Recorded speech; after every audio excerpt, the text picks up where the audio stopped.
Olly, please support official development assistance. On behalf of constituents who are deeply concerned about rising global poverty and humanitarian need, I would greatly appreciate your time in watching this short presentation. I hope to explain why protecting the ODA budget from further reductions and continuing to champion international development in Parliament are imperative.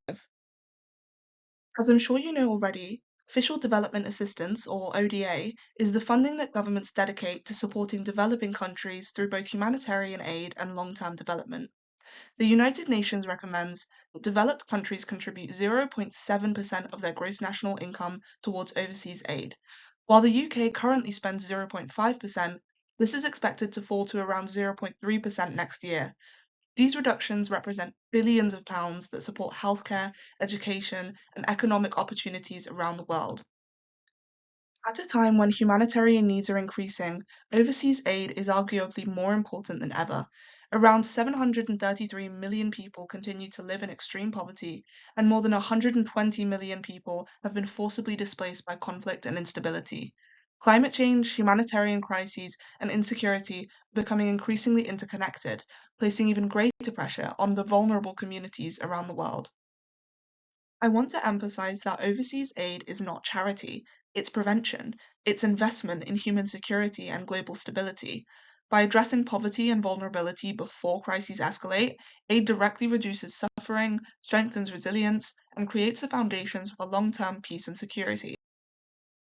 One of the most immediate impacts of overseas aid can be seen in healthcare. Aid helps communities gain access to clean water and sanitation, it supports vaccination programs and disease prevention, and provides maternal healthcare and essential medicines.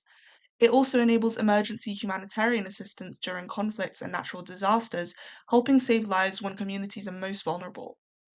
Overseas aid also directly supports education, one of the most effective long-term investments against poverty. It provides schools, teachers, and learning materials, while also supporting girls' education and promoting gender equality. By expanding opportunities for future generations, education can help break cycles of poverty and create more prosperous societies.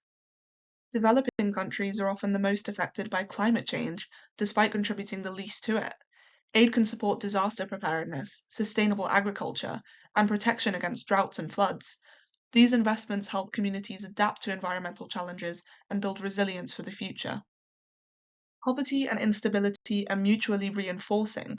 International development helps to address some of the conditions that contribute to conflict and displacement. Aid supports refugees and displaced populations, strengthens governance and resilience, and helps reduce the likelihood of future humanitarian crises. Finally, overseas aid is also an investment in economic development. It supports global industry, local businesses and livelihoods, creates employment opportunities, and promotes long-term self-sufficiency. Ultimately, effective development assistance aims not to create dependence, but to empower communities to thrive independently. At this point, a lot of people start to ask how this benefits us here in the UK. Well, supporting a safer and more prosperous world contributes to greater global stability, stronger international partnerships, and a healthier global economy. It also allows Britain to continue exercising international leadership and maintaining its reputation as a force for humanitarian action. We have a proud history of leading international development. In fact, the UK was the first G7 country to legislate the 0.7% aid commitment. British aid has helped vaccinate children, support girls' education, and respond to humanitarian emergencies around the world. These efforts have strengthened Britain's reputation as a global humanitarian leader. Let us not leave this in the past. Your position as an MP is paramount in affecting change.